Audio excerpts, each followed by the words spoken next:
चलिए जैन दोस्तों, welcome again. तो पिछली क्लासेस में हमने सर्च एंड सीजर वगैरह के बारे में बात कर रहे थे और सेक्शन हमने 131, 132, 3 और 133A, 133A तक हमने बात करी थी, रिक्विजिशन तक की। अब जो हमारा टॉपिक स्टार्ट होता है वो है section 132B, application of seize और रिक्विजिशन असेट्स। कि साहब जो असेट सीज करी हैं या जो असेट का रिक्विजिशन करा है, उन असेट की कैसे यूज किया जाएगा, उन असेट को कैसे यूज किया जाएगा। ठीक है, तो इसमें सबसे पहला सेक्शन है सेक्शन 132B11। अब देखिए क्या कहता है, कहता है permissible adjustment of asset seize और रिक्विजिशन। अब जो असेट सीज करी गई है उनका क्या एडजस्टमेंट हो सकता है। सबसे पहले बात करिए कि साहब जो असेट सीज करी है उनका क्या एडजस्टमेंट हो सकता है, परमिसिबल एडजस्टमेंट क्या होगा। तो इस सेक्शन में बताया गया है कि साहब जो एडजस्टमेंट है ना, जो परमिसिबल एडजस्टमेंट वो दो तरीके का हो सकता है। क्या हो सकता है? दो तरीके का परमिसिबल एडजस्टमेंट दो तरीके का हो सकता है। पहला कहता है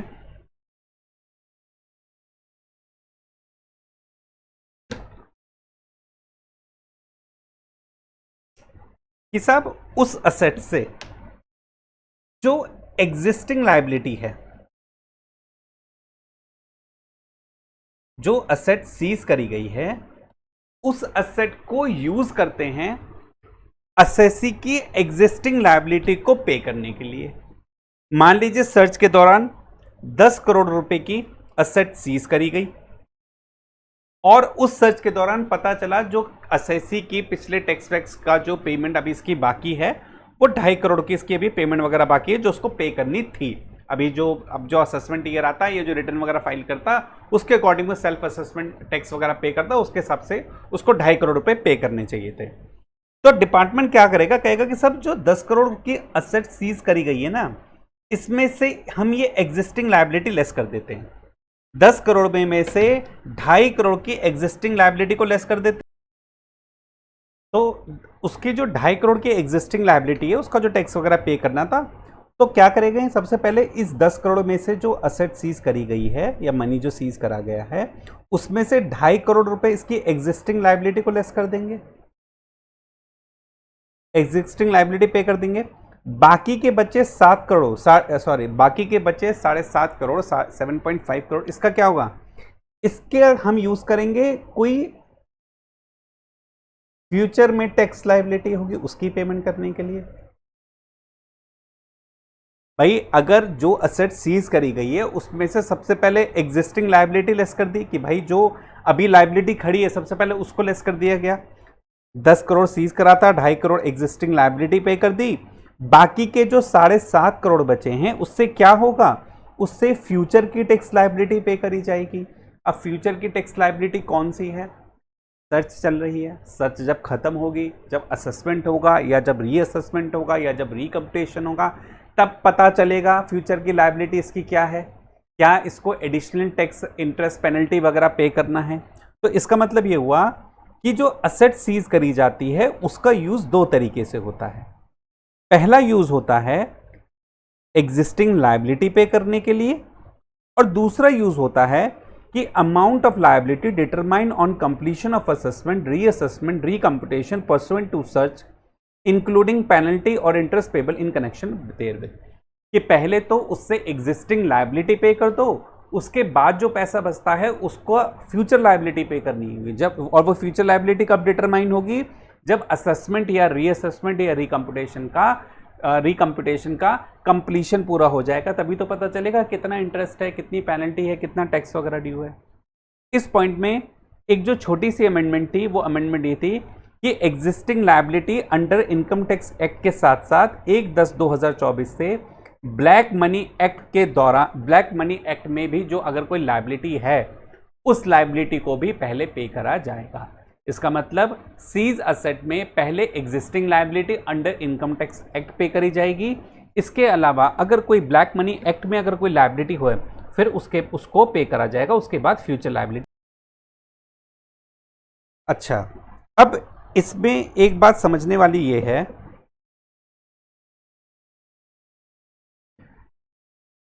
मान लीजिए इस एग्जाम्पल में एसएससी अगर कहता है कि साहब देखिए मेरे आपने 10 करोड़ पे सीज कर लिए, 2.5 करोड़ की आपने एग्जिस्टिंग लाइबिलिटी पे कर दी, लेकिन अगर वो ये कहे कि ये जो एग्जिस्टिंग लाइबिलिटी है ये बेसिकली एडवांस टैक्स से रिलेटेड है, ये जो, या एक काम करते हैं एक नया फ्रेश एग्जांपल लेते हैं। मिस्टर डी रेट पड़ी, मान लीजिए 5 करोड़ पे सीज कर लिए। अब इस 5 करोड़ पे एसएससी कहता है कि साहब मेरे को ना 1.5 करोड़ रुपए एडवांस टैक्स पे करने हैं। आप एक काम कीजिए, इस 5 करोड़ में से जो existing liability as per section 132B कहता है एग्जिस्टिंग लायबिलिटी लेस करने के लिए, आप 5 करोड़ रुपए में से 1.5 करोड़ रुपए मेरे एडवांस टैक्स पे कर दीजिए, एडवांस टैक्स घटा दीजिए, 3.5 करोड़ आपके पास हो जाएंगे। फिर असेसमेंट रीअसेसमेंट वगैरह करते रहना, वो लायबिलिटी बाद में निकलती रहेगी। आप अभी के लिए क्या कीजिए, मेरे 1.5 करोड़ रुपए एडवांस टैक्स के लेस कर दीजिए, क्योंकि सेक्शन 132B कहता है कि एग्जिस्टिंग लायबिलिटी को लेस कर देना चाहिए जो भी एसेट सीज करी जाती है। अब प्रोविजन तो यही कहता है, लेकिन मिस्टर डी के दिमाग में थी कि साहब ये जो 1.5 करोड़ रुपए मैं इनसे लेस करा रहा हूं ना, एक्चुअल में मैं तो इसका रिफंड क्लेम करूंगा, क्योंकि मेरी टैक्स की लायबिलिटी जिस प्रीवियस ईयर के लिए मैं एडवांस टैक्स पे कर रहा हूं उस प्रीवियस ईयर के लिए टैक्स की लायबिलिटी कुछ है ही नहीं, क्योंकि बिजनेस में लॉस है, इसलिए मैं तो इसका बाद में रिफंड क्लेम कर लूंगा और 1.5 करोड़ रुपए मेरे पास वापस आ जाएंगे। ये मिस्टर डी की अंडरस्टैंडिंग है। तो क्या ऐसा कई लोग काम कर सकते हैं? बिल्कुल कर सकते हैं। तो क्या एग्जिस्टिंग लायबिलिटी में से एडवांस टैक्स को लेस कराना ठीक होगा? अगर एडवांस टैक्स को लेस करेंगे तो एसएससी तो एडवांस टैक्स अपना पे करवा के बाद में उसका रिफंड क्लेम करते रहेंगे। इस वजह से यहां पर एक नोट डाला गया है कि existing liability does not include advance tax payable, कि एग्जिस्टिंग लायबिलिटी में एडवांस टैक्स जो भी पेबल है उसको एडजस्ट, उसको लेस नहीं किया जाएगा। ठीक है, एग्जिस्टिंग लायबिलिटी में से एडवांस टैक्स को पे नहीं किया जाएगा। तो इस प्रोविजंस में हमने इस पार्ट में सिंपल बात सीखी है कि साहब जो भी असेट सीज करी गई है उसके दो तरह के एडजस्टमेंट होंगे। पहला एडजस्टमेंट होगा कि एग्जिस्टिंग लायबिलिटी को लेस कर लो, जो भी एग्जिस्टिंग लायबिलिटी है उसको लेस कर लो, या ब्लैक मनी एक्ट 2015 के तहत कोई एग्जिस्टिंग लायबिलिटी है, कोई लायबिलिटी है, उसको लेस कर लो। पहला एडजस्टमेंट तो ये हो जाएगा। दूसरा एडजस्टमेंट जो होगा वो ये होगा कि सब जब असेसमेंट कंप्लीट होगा उसके बाद जो फ्यूचर की लायबिलिटी निकल के आएगी उस फ्यूचर की लायबिलिटी को इस सीज असेट्स में से लेस करा जाएगा और एग्जिस्टिंग लायबिलिटी में से एडवांस टैक्स पेबल एडजस्ट नहीं होता है। ठीक है, इतनी बात हमने इस प्रोविजन में समझी। अब जरा आगे चलते हैं। हमने भी समझा कि सब परमिसेबल एडजस्टमेंट, कौन सी एडजस्टमेंट परमिसेबल है ऑफ सीज या रिक्विजिशन असेट्स। ये दो एडजस्टमेंट परमिसेबल है, एग्जिस्टिंग लायबिलिटी और फ्यूचर लायबिलिटी। अब मैं कहता हूं कि साहब क्या तरीका होगा वो एप्लीकेशन का, सीज असेट की सीज असेट को अप्लाई करने का क्या तरीका होगा, manner of application of asset seize. जो असेट सीज करी गई हैं, अभी हमने कहा कि साहब परमिसेबल एडजस्टमेंट सिर्फ दो हैं, एग्जिस्टिंग लायबिलिटी और फ्यूचर लायबिलिटी जो असेसमेंट रीअसेसमेंट के बाद होगी। अब मैं कह रहा हूं कि साहब ये एडजस्टमेंट है मेरी परमिसेबल, लेकिन तरीका क्या होगा, क्या तरीका होगा ये जरा देख लेते हैं। ये ऐसा क्यों कह रहे हैं? इसको कहने का रीजन, इस प्रोविजन को बनने का रीजन इसलिए आया, मान लीजिए मिस्टर डी के घर रेड पड़ी और रेड में 5 करोड़ कैश प्लस 10 करोड़ की ज्वेलरी, इतना पैसा मिला। मिस्टर डी के घर रेड पड़ी और डी के यहां 5 करोड़ का कैश और 10 करोड़ की ज्वेलरी मिली। अब 15 करोड़ टोटल असेट्स मिली है, 15 करोड़ की टोटल असेट्स मिली है। और हमने अभी पढ़ा है कि जो भी सीज असेट होती है उससे पहले existing liability under income tax act या फिर ब्लैक मनी एक्ट, और फ्यूचर लायबिलिटी सेकंड होता है फ्यूचर लायबिलिटी जो हमारी निकल के आएगी असेसमेंट रीअसेसमेंट कंप्लीशन होने के बाद। मान लीजिए मेरी एग्जिस्टिंग लायबिलिटी है 4 करोड़ की, मान लीजिए मेरी एग्जिस्टिंग लायबिलिटी है 4 करोड़ की। अब क्वेश्चन ये आता है कि साहब ये 4 करोड़ को रीपे करने के लिए, एग्जिस्टिंग लायबिलिटी को रीपे करने के लिए क्या असेसिंग ऑफिसर इस 5 करोड़ को यूज करेगा और 4 करोड़ पे करके 1 करोड़ कैश रखेगा, या इस ज्वेलरी को बेच देगा उठाकर? भाई 15 करोड़ की एसेट है टोटल, अब 4 करोड़ की एग्जिस्टिंग लायबिलिटी पे करनी है। अब क्वेश्चन ये आता है कि इस 4 करोड़ की एग्जिस्टिंग लायबिलिटी को पे करने के लिए ये 5 करोड़ रुपए में से 4 करोड़ लेस कर देगा और 1 करोड़ कैश प्लस 10 करोड़ की ज्वेलरी बचेगी, या फिर वो पहले ज्वेलरी को मार्केट में सेल करेगा, जो भी पैसा मिलेगा उससे इस 4 करोड़ की एग्जिस्टिंग लायबिलिटी को पे कर देगा? क्या तरीका होगा? इसलिए हम पढ़ रहे हैं manner of application of asset seized. तरीका क्या होगा उस असेट जो सीज करी गई है उसको यूज करने का, उसके यूटिलाइजेशन का क्या तरीका होगा वो देखते हैं। सेक्शन 132B 1(2) और 1(3) दो प्रोविजन है इसमें। देखिए, if the asset consist solely of money और partly of money and partly of other asset, या तो खाली पैसा मिला हो या फिर पैसे के साथ साथ कोई और असेट भी मिली हो। हमारे वाले एग्जांपल में जैसे कैश और ज्वेलरी मिला है, तो assessing officer may apply the money in discharge of the liabilities mention above and the assessee shall be discharge of such liability to the extent of money so applied. भाई अगर पैसा मिला है तो पैसा तो डायरेक्टली यूज हो जाएगा, फिर तो कोई दिक्कत ही नहीं है क्योंकि पैसा ही है हमारे पास। सर्च एंड सीजर में, रेड में अगर सिर्फ पैसा ही मिला है तो पैसा ही यूज होगा ना एग्जिस्टिंग लायबिलिटी के लिए। लेकिन अगर पैसा और असेट दोनों मिला है तो पहले यूज करना चाहिए मनी, ठीक है। और जितनी मनी यूज कर लिया गया, जितना मनी यूज कर लिया गया हमारे वाले एग्जांपल में, जितना मनी यूज कर लिया गया, हमने 4 करोड़ की एग्जिस्टिंग लायबिलिटी थी तो इस 5 करोड़ रुपए में से हमने 4 करोड़ यूज कर लिए, तो असेसी जो है 4 करोड़ से अपनी लायबिलिटी से डिस्चार्ज हो जाएगा। क्योंकि 4 करोड़ पे करना था तो भैया 4 करोड़ किसकी लायबिलिटी से डिस्चार्ज हो गया? बिल्कुल डिस्चार्ज हो गया, उसने 4 करोड़ पे कर दिए। यहां पर यही बात लिखी है, तो the assessing officer may apply the money in discharge of the liability mention. 4 crore की लायबिलिटी थी, 5 करोड़ के कैश को यूटिलाइज कर दिया, तो 4 करोड़ की लायबिलिटी उसकी खत्म हो गई। अब assessee shall be discharge of such liability to the extent of the money so applied. हमारे वाले एग्जांपल में हमने 5 करोड़ में से 4 करोड़ यूज कर लिए, तो 4 करोड़ की लायबिलिटी से असेसी डिस्चार्ज हो गया। चलिए अगला point, asset other than money. अब ज्वेलरी की बात करते हैं। असेट अदर देन मनी में also be applied for the discharge of such liability which still remains undischarged. अब मान लीजिए इस वाले एग्जांपल में मान लीजिए एग्जिस्टिंग लायबिलिटी मेरी 4 करोड़ की जगह 12 करोड़ है। एग्जिस्टिंग लायबिलिटी मेरी 4 करोड़ की जगह 12 करोड़ है, तो अब किस तरह से यूज होगा? एग्जिस्टिंग लायबिलिटी 4 करोड़ की जगह 12 करोड़ है, तो मैं किस तरह से यूज करूंगा? भाई देखिए, 12 करोड़ को यूज करने के लिए मैं किस तरह से यूज करूंगा? 5 करोड़ का तो कैश ही यूज कर लूंगा, 5 करोड़ का तो कैश ही यूज कर लूंगा। तो 5 करोड़ जितना कैश यूज करो उतनी लायबिलिटी से डिस्चार्ज कर दी मैंने एसएससी को, कि 12 करोड़ में से 5 करोड़ की लायबिलिटी डिस्चार्ज हो गए, बचे 7 करोड़ की लायबिलिटी। इसको मैं कैसे रिकवर करूंगा? Sold off jewellery. इसको मैं कैसे रिकवर करूंगा?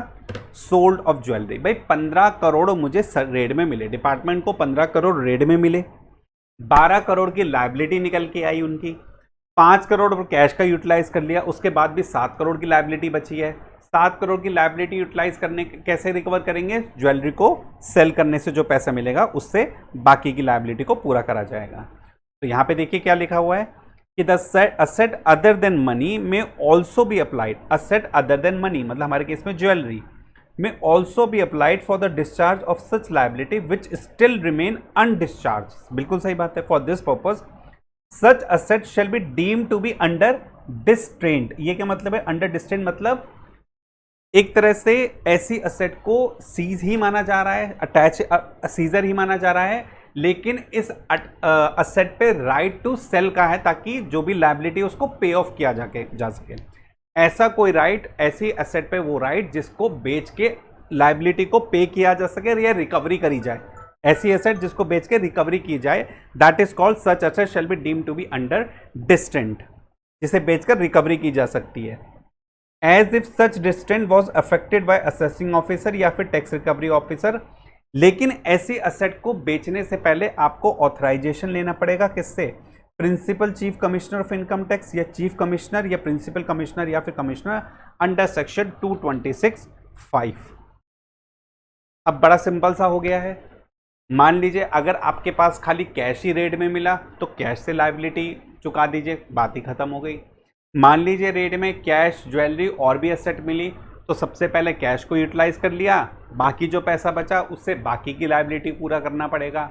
अब बाकी जो एसेट बची है, हमारे एग्जांपल में ज्वेलरी बचा था, ज्वेलरी 10 करोड़ की ज्वेलरी बची थी, 5 करोड़ हमने जो है उसको यूटिलाइज कर लिया, बाकी 7 करोड़ एग्जिस्टिंग लायबिलिटी को रिकवर पे करने के लिए हमें ज्वेलरी को मार्केट में बेचना पड़ेगा।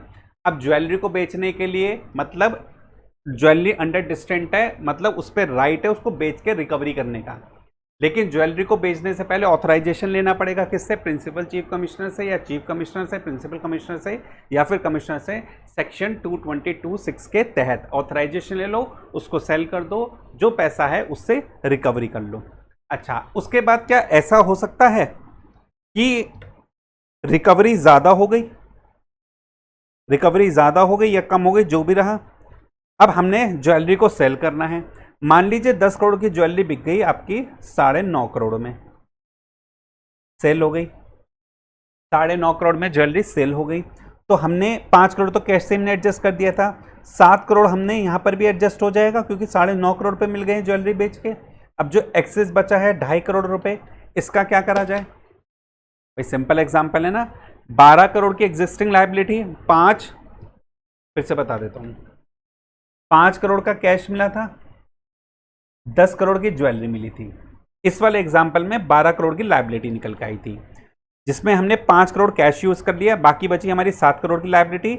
अब इस 7 करोड़ की लायबिलिटी को फुलफिल करने के लिए हमने ज्वेलरी मार्केट में बेची, ज्वेलरी बिकी 9.5 करोड़ में, 7 करोड़ हमने टैक्स पे कर दिया, बाकी के 2.5 करोड़ क्या इनकम टैक्स वाले इससे पार्टी कर लेंगे, अथॉरिटी इससे पार्टी कर लेगी, ऑथराइजेशन ऑफिसर से पार्टी करेंगे कि 2.5 करोड़ बच गए, पार्टी नहीं साहब, ये पैसा आपको असेसी को वापस पे करना पड़ेगा, ये पैसा असेसी को आपको वापस पे करना पड़ेगा। यहां लिखा है द असेसिंग ऑफिसर या फिर tax recovery officer may recover the amount of such liability by the sale of such asset, any asset or proceed which remain after the discharge of liability, any asset या proceed which remains after the discharge of liability shall be made over or paid to the person from whose custody the asset was seized, section 132(b)(3) कि भैया जो पैसा उसके बाद बचा है सारी लायबिलिटी को पे करने के बाद, जो भी लायबिलिटी को पे करने के बाद जो पैसा बचा है उसको असेसी को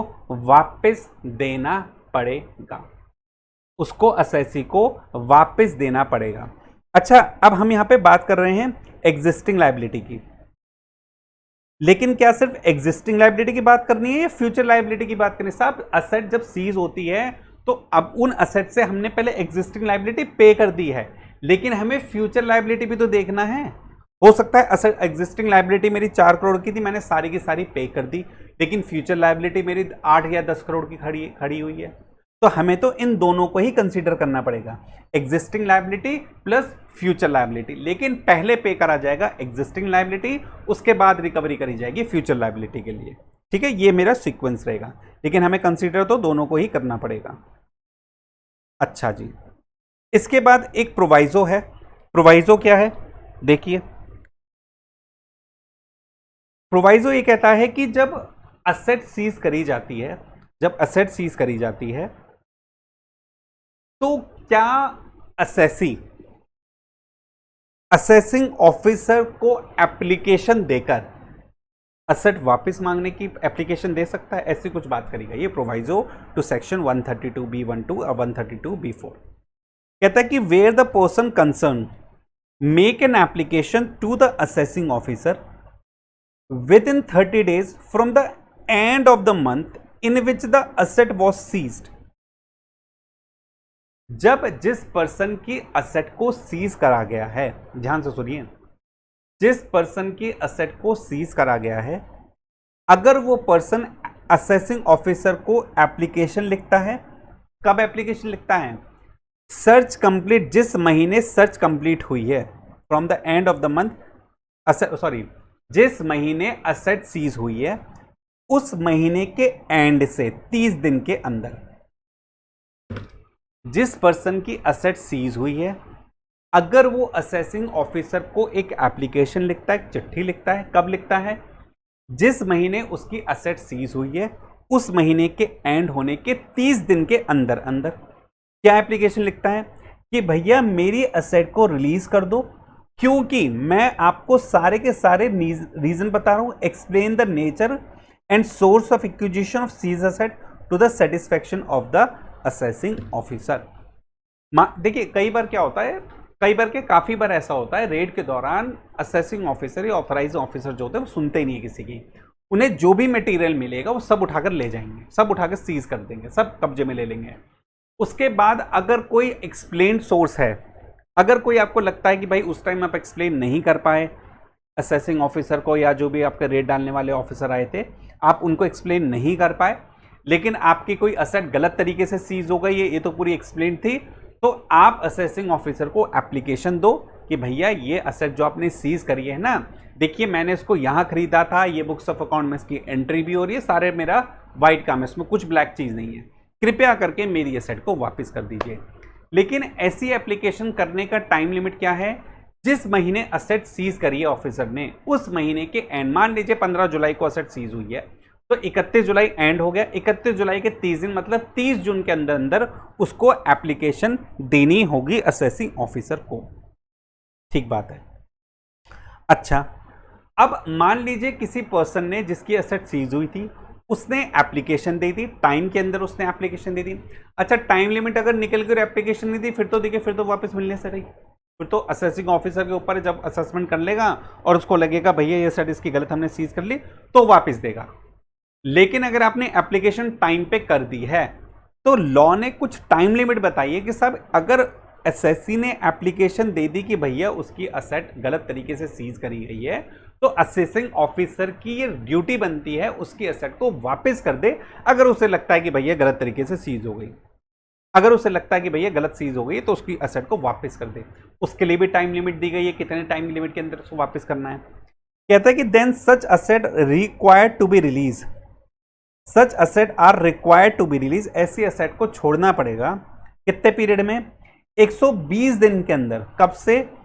from the date on which search under section 132 या requisition 132A was completed after meeting any existing liability with the prior approval of principal chief commissioner, principal commissioner, commissioner।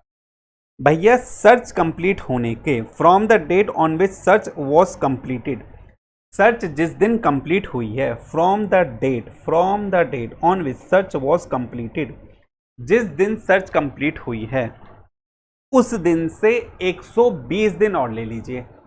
उन 120 दिन के अंदर अंदर असेसिंग ऑफिसर को पहले approval लेनी पड़ेगी प्रिंसिपल चीफ कमिश्नर की या चीफ कमिश्नर की, प्रिंसिपल कमिश्नर की, कमिश्नर की, पहले अप्रूवल लेनी पड़ेगी। उसके बाद एग्जिस्टिंग लायबिलिटी वगैरह जो भी उसको पे वे करने के बाद उसकी एसेट को रिलीज कर सकता है, उसकी एसेट को रिलीज कर देगा। ठीक है, तो टाइम लिमिट एक बार दोबारा से देख लेते हैं हम लोग। हिसाब देखिए, पर्सन जिसकी असेट सीज करी गई है वो कब एप्लीकेशन कर सकता है? जिस महीने असेट सीज करी गई है, जिस महीने असेट सीज करी गई है उस महीने के एंड में चले जाओ। मान लीजिए 15 जुलाई को असेट सीज करी गई थी, 15 जुलाई के एंड में चले जाओ 31 जुलाई, 31 जुलाई से 30 दिन के अंदर, विद इन 30 डेज, 30 जून के अंदर अंदर वो एप्लीकेशन फाइल कर सकता है असेसिंग ऑफिसर के पास। और असेसिंग ऑफिसर 120 दिन, कब से? जिस दिन उसने सर्च कंप्लीट करा है, जिस दिन उसने सर्च कंप्लीट करा है। मान लीजिए उसने सर्च कंप्लीट करा है 20 जुलाई को, तो 20 जुलाई से 120 दिन के अंदर अंदर उसको वो असेट रिलीज करनी पड़ेगी आफ्टर मीटिंग एग्जिस्टिंग लायबिलिटी। लेकिन उससे पहले उसको अप्रूवल लेना पड़ेगा प्रिंसिपल चीफ कमिश्नर का या चीफ कमिश्नर का, प्रिंसिपल कमिश्नर का या फिर कमिश्नर का, उसके बाद वो असेट रिलीज कर सकता है। अब यहां पर कुछ केस लॉज हैं, एक आपके स्टडी मटेरियल में केस दिया हुआ है, Hemant Kumar Sindhi and another versus commissioner of income tax 2014 का केस है। क्या केस है देखिए, मैं पहले केस का थोड़ा सा बैकग्राउंड दे देता हूं, फिर उसके बाद इस केस का डिस्कशन करेंगे। देखिए केस क्या था ये।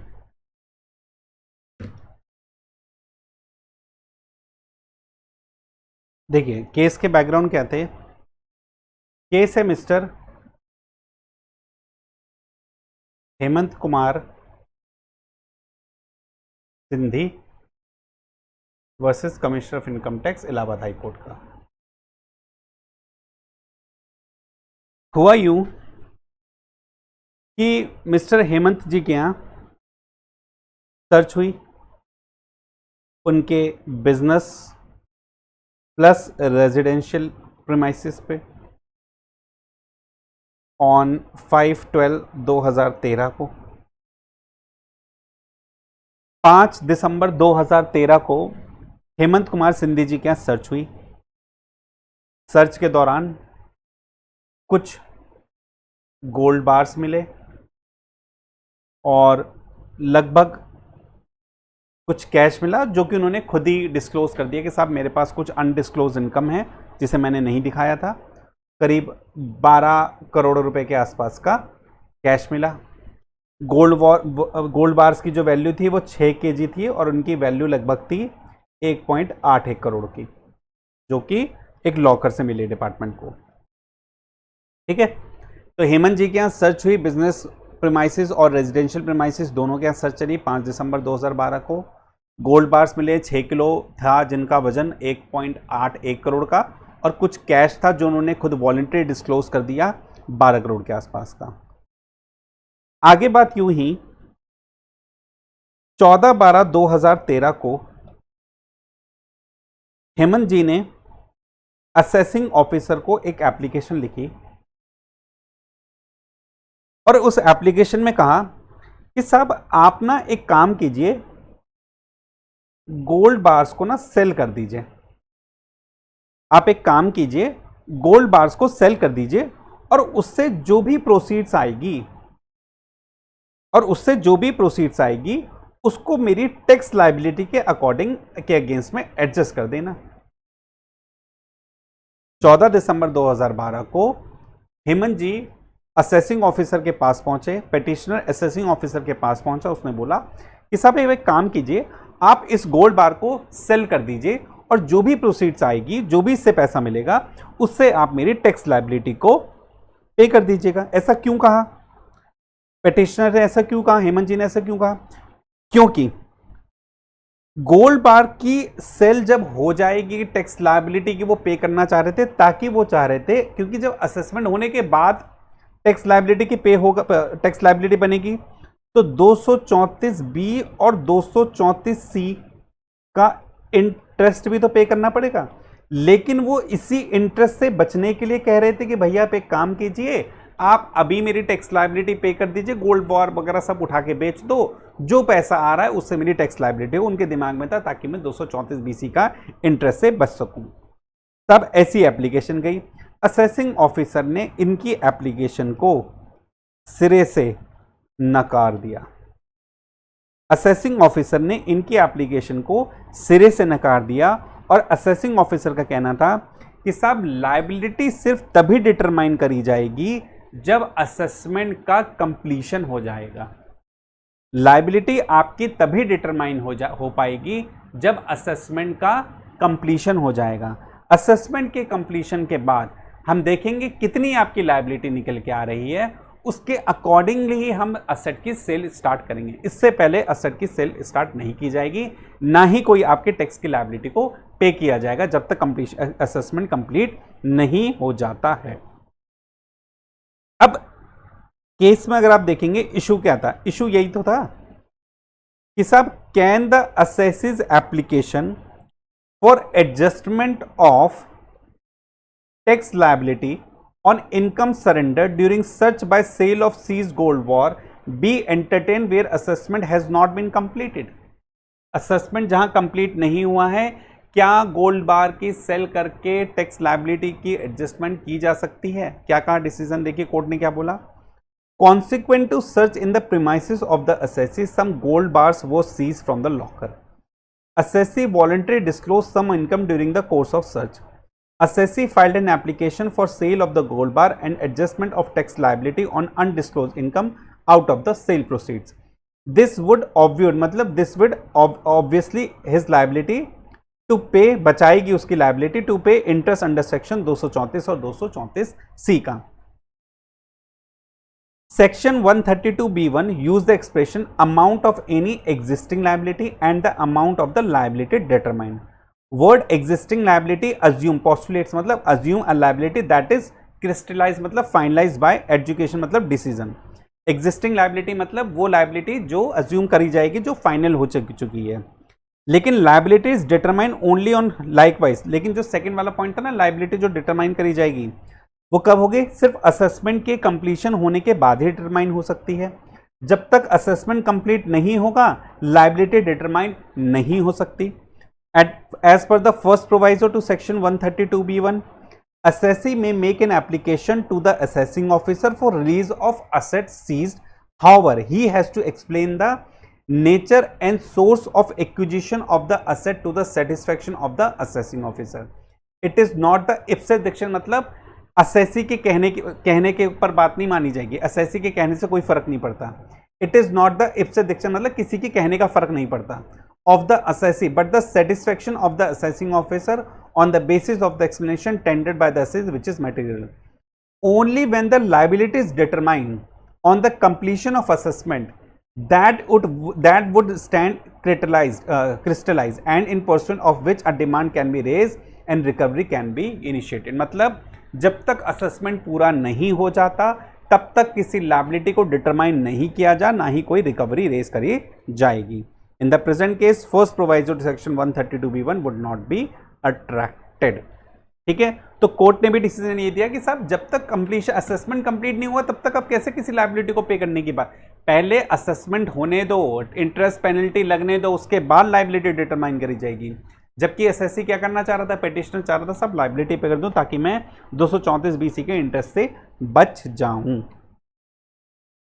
एक केस और था अभी जो हमने पढ़ा प्रोवाइजो टू सेक्शन 132B कि सब 30 दिन में एप्लीकेशन करनी होती है और 120 दिन के अंदर असेट वापस करनी होती है. कुछ इस तरीके ही बात पढ़ी हमने. इसके रिगार्डिंग एक केस और है.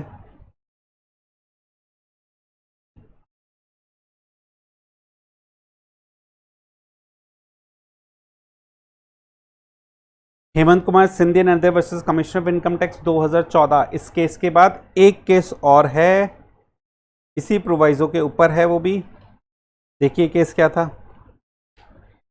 एक कंपनी थी, कंपनी का नाम था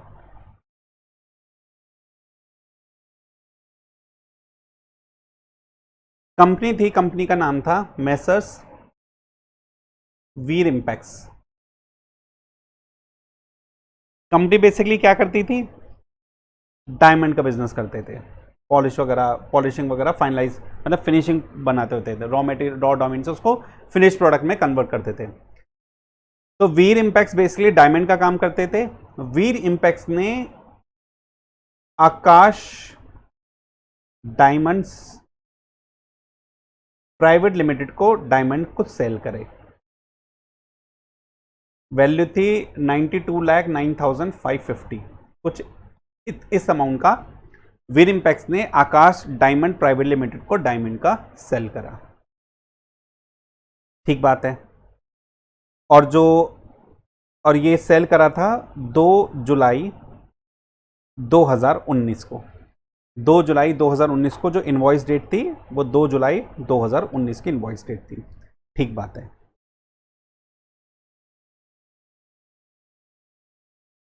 आगे क्या हुआ,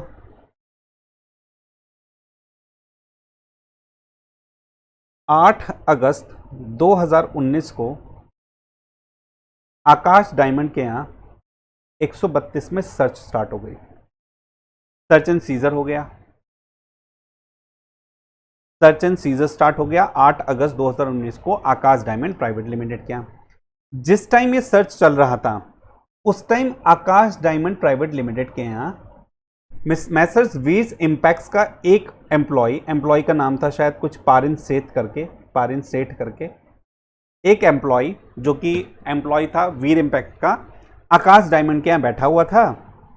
और बेसिकली वो क्यों बैठा था कि वीर इम्पैक्ट्स ने आकाश डायमंड में जो डायमंड सेल करे थे उसके इनवॉइस पे इसको साइन वगैरह कुछ लेने थे,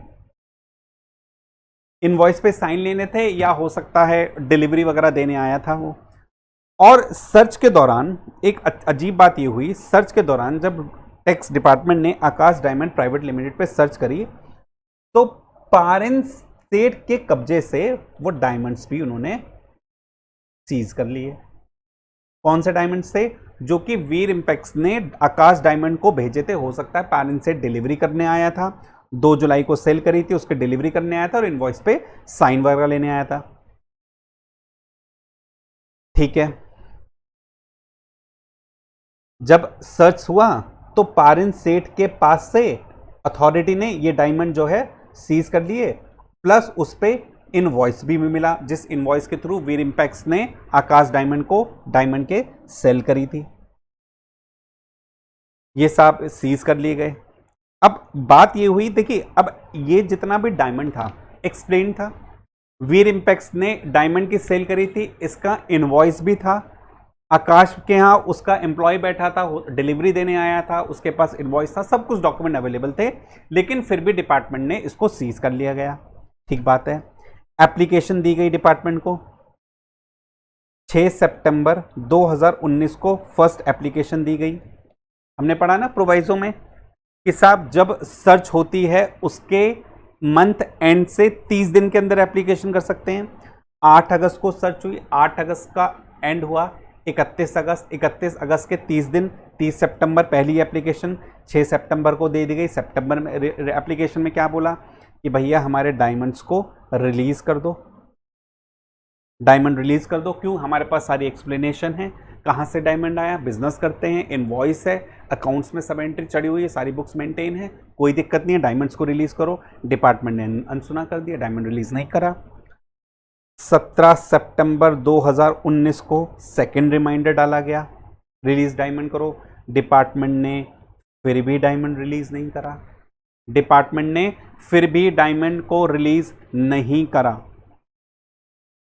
बात चलती रही 6 मार्च 2020 तक इनकम टैक्स ऑफिसर या जो भी असेसिंग ऑफिसर था और जिसने रिट पिटीशन लगाई थी, जो असेसी था वीर इम्पैक्ट्स, उसका एम्प्लॉय पारिन एंड सेठ, इसके बीच में जो लास्ट कम्युनिकेशन हुआ वो 6 मार्च 2020 के आसपास लास्ट कम्युनिकेशन हुआ।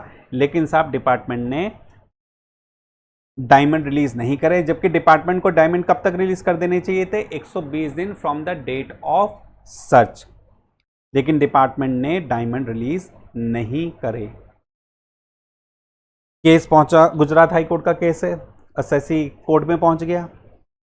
कोर्ट ने बोला कि where assessee company had filed various application under section 132B for release of diamond seized during search conducted upon company, however revenue retained said asset even after expiry of 120 days from the date of the last authorization search, and such seized diamond were to be released to assessee in view of the provision 132B। Ashish Jayantilal Sanghvi versus income tax officer, court ने भी बोला कि साहब अगर जब proviso में बोला गया है, 132B के प्रोवाइजो में बोला गया है कि अगर असेसी टाइम पे एप्लीकेशन कर देता है तो जिस डेट पे ऑथराइजेशन कंप्लीट हुई है, जिस डेट पे ऑथराइजेशन हुई है,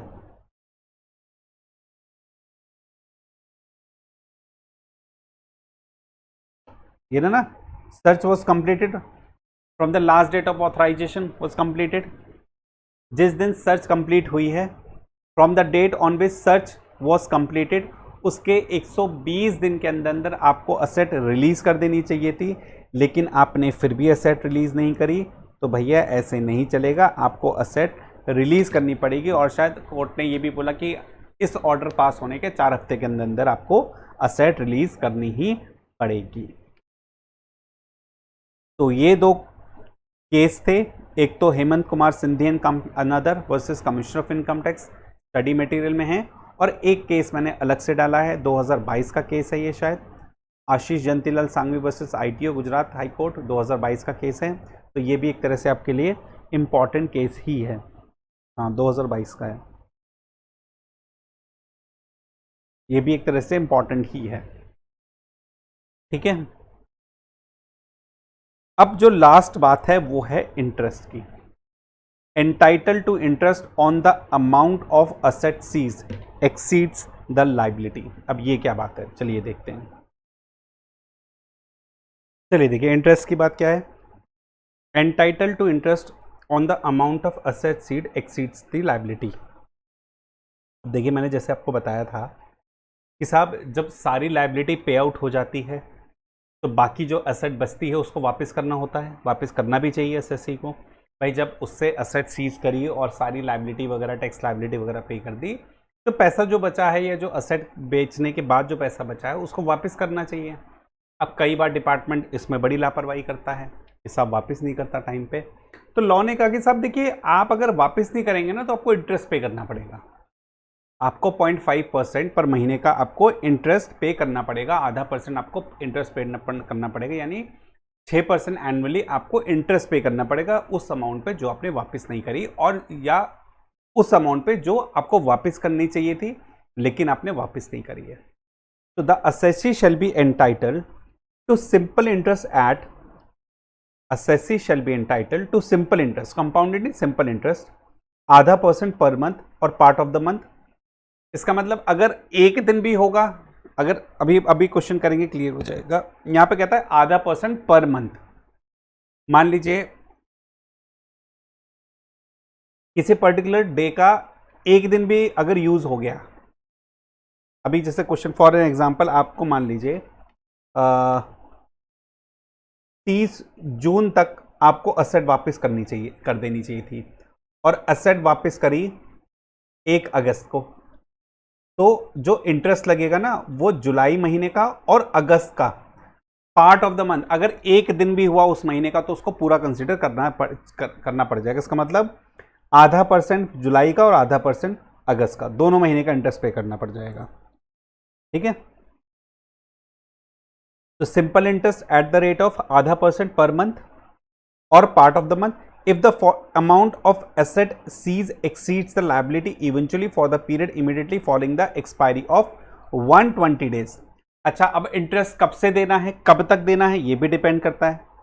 from the date on which search under section 132 या requisition under section 132A was completed, जिस दिन आपकी सर्च या रिक्विजिशन ऑफ असेट कंप्लीट हुई है, जिस दिन आपकी सर्च या रिक्विजिशन ऑफ असेट कंप्लीट हुई है, उस कंप्लीशन से 120 दिन ले लो for the period immediately following the expiry of 120 days. उससे 120 दिन के बाद, मतलब सर्च कंप्लीट हुई 120 दिन तक कोई इंटरेस्ट नहीं पे करना है। सर्च कंप्लीट हुई 120 दिन तक कोई इंटरेस्ट पे नहीं करना है, लेकिन 120 दिन के बाद अगर आपने 120 दिन तक भी आपने जो है असेट वापस नहीं करी, पैसा वापस नहीं करा, तो 120 दिन के बाद आपको इंटरेस्ट पे करना पड़ेगा। कब तक? जब तक till the date of completion of the assessment या रीअसेसमेंट रिकम्प्लीशन। जब तक आप कंप्लीशन ऑफ असेसमेंट या रीअसेसमेंट, मतलब सर्च कंप्लीशन, सर्च के कंप्लीट होने के 120 दिन की एक्सपायरी के बाद कंप्लीशन ऑफ असेसमेंट, जब तक असेसमेंट चल रहा है उसके कंप्लीशन तक के दिन तक आपको इंटरेस्ट पे करना पड़ेगा। अब इसको ना समझने के लिए एक एग्जांपल कर लेते हैं, ज़्यादा क्लियर अंडरस्टैंडिंग आएगी। देखिए क्या है क्वेश्चन, एक छोटा सा ये टेबल भी देख लेते हैं कि इंटरेस्ट किस तरह से कंप्यूट होगा। सबसे पहले देखेंगे amount of money seize under section 132 या 132A। उसके बाद जो भी असेट बेची गई towards the discharge of existing liability, जो भी असेट बेची गई वो ऐड कर दिया। मनी रिलीज, कुछ पैसा हमने वापस करा फर्स्ट प्रोवाइजो के तहत, उसको लेस कर दिया। Aggregate of amount of required, जो भी लायबिलिटी वगैरह थी उसको हमने पे कर दिया, उसको लेस कर दिया। जो पैसा बचेगा उसी पर तो इंटरेस्ट देना है भाई, यही पैसा है जो वापस करना है मुझे एसएससी को, इसी पर तो इंटरेस्ट देना अगर मैं लेट पे करूंगा। क्वेश्चन देखते हैं। कहता है कि एक सर्च इनिशिएट हुई at the premises of R on 18 मई 2023। 18 मई 2023 को एक सर्च इनिशिएट हुई। सर्च कंप्लीट हुई 3/6/2023 को। Following asset was seize in the search as on 30/6/2023 को। अब देखिए इसमें जो डेट हमें ध्यान देनी पड़ेगी, वो एक तो डेट आपको ध्यान देनी है ये हिसाब, सर्च जो कंप्लीट हुई थी ना वो 30/6/2023 को कंप्लीट हुई थी। एक तो ये डेट ध्यान देनी है 30/6/2023 वाली, इसको वैसे कर देता हूं मैं। 30/6/2023 को सर्च कंप्लीट हुई है। 30/6/2023 को जो सर्च कंप्लीट हुई थी उसमें कैश मिला 2,40,000, ज्वेलरी मिला 90 लाख, टोटल मिला 3,30,00,000 का टोटल पैसा मिला। ठीक बात है टोटल 3,30,00,000 का टोटल अमाउंट मिला। ठीक बात है। 30/6/2023 को जो सर्च हुई है, जो सर्च कंप्लीट हुई है, उसमें 3,30,00,000 का टोटल अमाउंट मिला है। आर की जो एग्जिस्टिंग लायबिलिटी है वो है 42 लाख रुपए। ठीक है, एग्जिस्टिंग लायबिलिटी 42 लाख रुपए है, बाकी लायबिलिटी असेसमेंट के बाद पता चलेगा। आर ने एक एप्लीकेशन फाइल करी असेसिंग ऑफिसर को अंडर फर्स्ट प्रोवाइजो 132B में, कब? 25/7/2023। हमें सबसे पहले समझना होगा प्रोवाइजो सेक्शन 132 में एप्लीकेशन कब फाइल हो सकती है। जिस मंथ असेट सीज हुई हैं उसके एंड में आ जाओ। असेट सीज कब हुई हैं? 30/6/2000 को। वर असेट व सीज 30/6/2023 को। जून 3 जून को हुई है, जून के एंड में आ जाओ 30 जून से 30 दिन मतलब 31 जुलाई तक एप्लीकेशन डाल सकते हो। इसने एप्लीकेशन डाली 25 जुलाई को, वैलिड है, बिल्कुल वैलिड है। 31 जुलाई को डाल सकते हैं, इसने और पहले डाल दी। He explain that out of the cash seized 2,40,00,000 का जो कैश सीज करा गया है वो 70 लाख मेरे अकाउंटेड है। भाई आर ने क्या बोला, एप्लीकेशन दी असेसिंग ऑफिसर को और उससे बोला कि असेसिंग ऑफिसर भैया आपने जो 2,40,00,000 का कैश सीज करा है उसमें से 70 लाख तो मेरा अकाउंटेड कैश है, आप कृपया करके मुझे वो वापस कर दीजिए। असेसी ने बात सुनी, असेसी ने अपनी कैलकुलेशन करी, उसने कहा तुम्हें 28 लाख रुपए हम कैश अभी रिलीज कर रहे हैं, हमें लगता है 28 लाख वैलिड है, आपको रिलीज कर देंगे, उसके अलावा हम अभी रिलीज नहीं कर रहे। और the accounted cash has as reduce by the existing tax liability on 30/9/2030। Assessing officer release cash of 28 lakh, that is the accounted cash as reduced by the existing tax liability 30/9/2023। अब असेसिंग ऑफिसर को कब तक asset release करनी होती है, ये हमने क्या पढ़ा था? 120 दिन। कब से 120 दिन हमने पढ़े थे? From the date on which search was completed. Search complete होने के 120 दिन के अंदर अंदर, हमने ऐसे पढ़ा था ना, सर्च कंप्लीट होने के 120 दिन के अंदर आपको जो है असेट वापस करनी है। From the date on which search under section was completed. अब जरा देख लेते हैं कब होते हैं 120 दिन। सर्च कंप्लीट हुई है 3/6/2023 को। सर्च कंप्लीट हुई है 30/6/2023 को और इन्होंने वापस कर दिया है 30 सितंबर को। रिलीज कैश बाय रिड्यूसर 30 सितंबर को वापस कर दिया, मतलब 28 लाख रुपए 30 सितंबर को वापस कर दिए हैं। 120 दिन हो रहे थे क्या? जुलाई के, अगस्त के, सितंबर के 120 दिन हो ही जाएंगे, पहले ही कर दिए इन्होंने। ठीक बात है। Assessing officer completed the assessment under section 147 on 8/12/2004 को। असेसिंग ऑफिसर ने पूरा असेसमेंट कंप्लीट कर दिया। ठीक बात है। टैक्स और इंटरेस्ट वर डिटरमाइन एट 1,65,00,000। 1,65,00,000 की टोटल लायबिलिटी निकाली, उस पर टैक्स और इंटरेस्ट लगाया। To recover the tax the assessing officer sold jewellery 64 lakh रुपए and the balance cash and jewellery were refunded return to R. अब ठीक बात है। उसके अलावा असेसिंग ऑफिसर ने ज्वेलरी वगैरह सेल करी 64 लाख की और बैलेंस जो पैसा बचा वो असेसी को वापस कर दिया। अब जरा जो ऊपर फॉर्मेट दिया है हम इसी फॉर्मेट पे जरा बात करते हैं। देखिए सबसे पहले हमें समझना है amount of money seize under section 132 कितना है। Amount of money seize, money या ज्वेलरी सीज जो भी है 3,30,00,000। ऐसे लिख लेते हैं यहां पर इसको।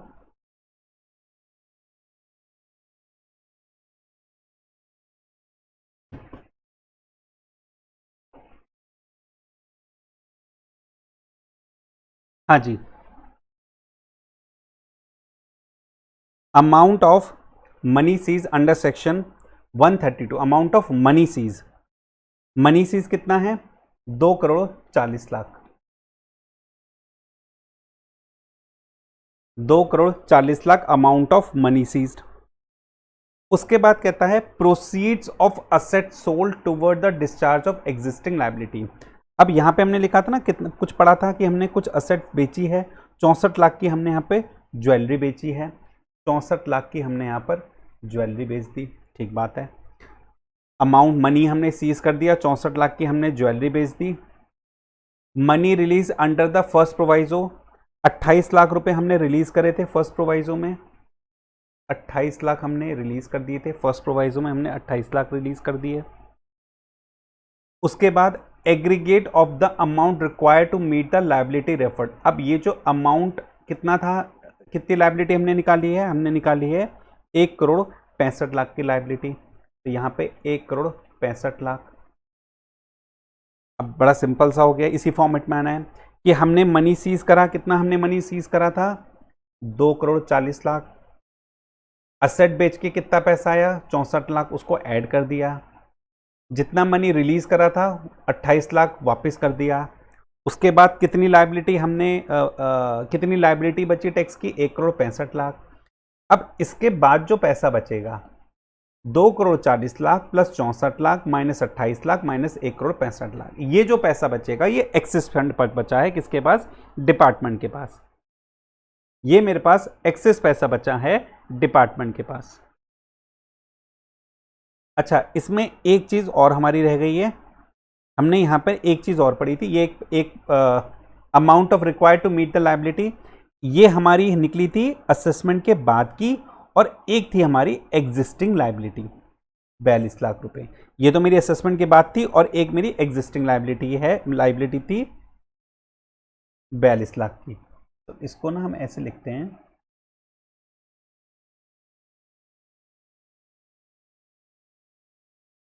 $42,00,000 की एक थी और 1,65,00,000 की एक थी।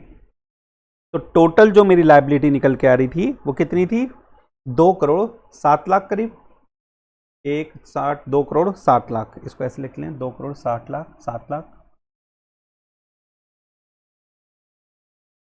तो मेरी जो टोटल लायबिलिटी आ रही थी वो थी 2,07,00,000 की, ठीक है। 2,40,00,000 का कैश सीज करा, 64,00,000 की ज्वेलरी बेची, उसमें से 28,00,000 मैंने वापस कर दिए, और 2,07,00,000 जिसमें से 42,00,000 की एग्जिस्टिंग लायबिलिटी थी और 1,65,00,000 की टोटल असेसमेंट के बाद की लायबिलिटी बनी थी। तो टोटल जो टैक्स लायबिलिटी थी वो थी 2,07,00,000 की, वो थी 2,07,00,000 की। ये लेस हो जाएगा और ये लेस हो जाएगा, तो जो अमाउंट आपकी बन के आएगी वो आएगी 69,00,000। अमाउंट जो आपकी बन के आएगी वो आएगी 69,00,000।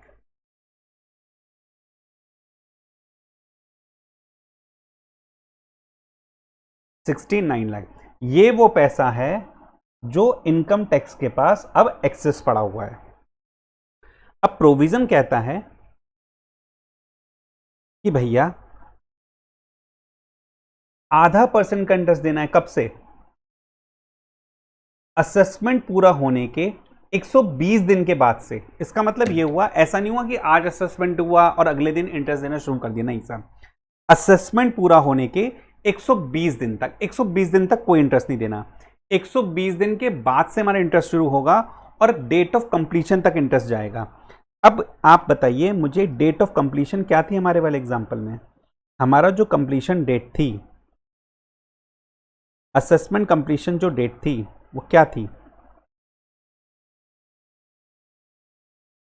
डेट ऑफ कंप्लीशन थी 8/12/2024। कंप्लीशन ऑफ असेसमेंट कितना था? 8/12/2024। ये मेरे कंप्लीशन की डेट थी। यहां तक जाएगा। असेसमेंट कंप्लीट होने के 120 दिन के बाद, अब असेसमेंट कंप्लीट मेरा कब हुआ? सॉरी, सर्च कंप्लीट होने के, है ना, सर्च कंप्लीट होने के 120, 132 में कंप्लीशन से 120 दिन। अब सर्च कंप्लीट हुई थी मेरी 3/6/2003 को, ये रही सर्च कंप्लीट हुई थी 3/6/2003 को। इसमें मुझे 120 दिन और ऐड करने हैं। चलिए 120 दिन और ऐड करते हैं, 120 दिन और गिनते हैं इसके हम। तो 3 जून से लेके 30 जून, 28 दिन जून के हो गए, जुलाई के हो गए 31 दिन, अगस्त के हो गए 31 दिन, 8, 9, 10 और सितंबर 8, 9, 10, 3, 6, 9, 12, 120 दिन। इसका मतलब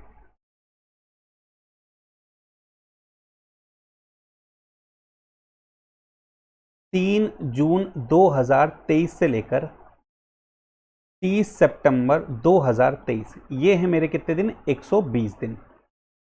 120 दिन है ये मेरे। यहां तक मुझे इंटरेस्ट देने की कोई रिक्वायरमेंट नहीं है।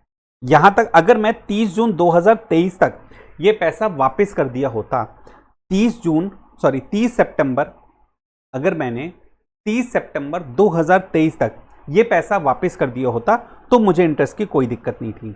लेकिन मैंने पैसा वापस करा है 8 दिसंबर 2014 को, तो 30 सितंबर की एक्सपायरी आ गई।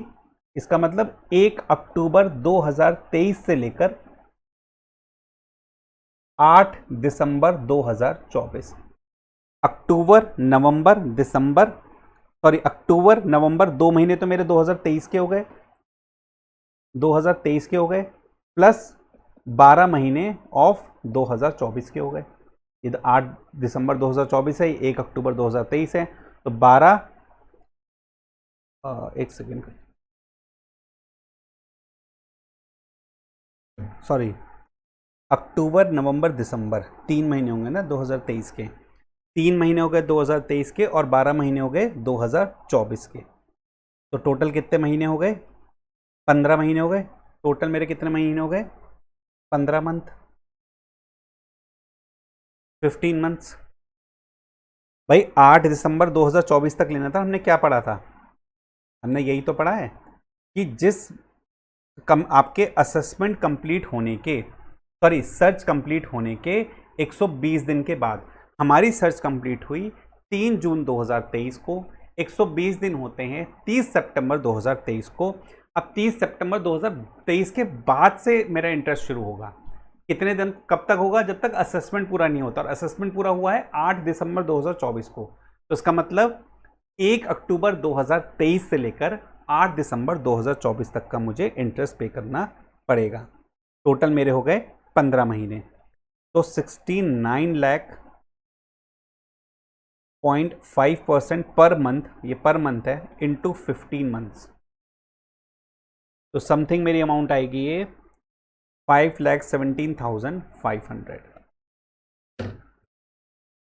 5,17,500 लगभग। ये मेरी लगभग क्या, यही अमाउंट मेरी आएगी एज अ इंटरेस्ट, जो कि पे करना पड़ेगा एसएससी को अथॉरिटी के द्वारा। ठीक है भैया, कायदे से इनको जो है 30 सितंबर 2023 तक इंटरेस्ट दे देते, कोई दिक्कत नहीं थी। 30 सितंबर 2023 है, जहां 1 अक्टूबर लगा आपका इंटरेस्ट की काउंट शुरू हो गई। अगर मान लीजिए 1 अक्टूबर को पे कर दिया होता तो 1 अक्टूबर 1 महीने का इंटरेस्ट आधा % देना पड़ता पूरा, क्योंकि पार्ट ऑफ द मंथ भी है।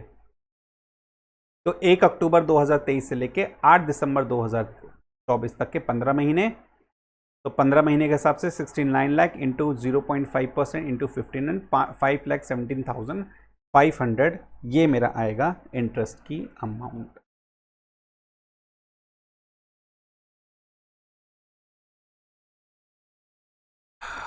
ये था सेक्शन 132B(4). ये होता है आपका कंप्लीट सेक्शन 132B।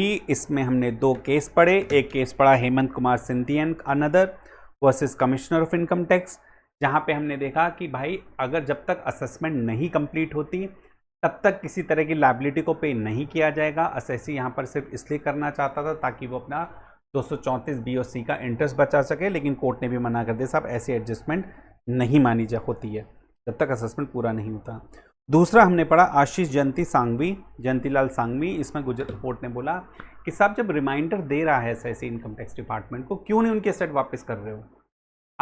अगर ये चीज़ पूरी प्रूव हो गई है कि असेट एक वैलिड सोर्स है, सारी बुक्स ऑफ अकाउंट में चीज़ें मेंशन है, तो असेसिंग ऑफिसर को जो भी 120 दिन वगैरह जो टाइम लिमिट है उसके अंदर जो है असेट वगैरह डायमंड वगैरह रिलीज कर देने चाहिए। Ashish Jayantilal Sanghvi versus ITO Gujarat high court 2022 का केस है, जबकि Hemant Kumar Sindhi and other versus commissioner of income tax 2014 का केस है। ठीक है, तो इस तरह से हमने सेक्शन 132B करा अपना कंप्लीट। चलिए जी, आज क्लास यहीं रोकते हैं। तब तक के लिए thank you so much and please like subscribe my channel. Thank you.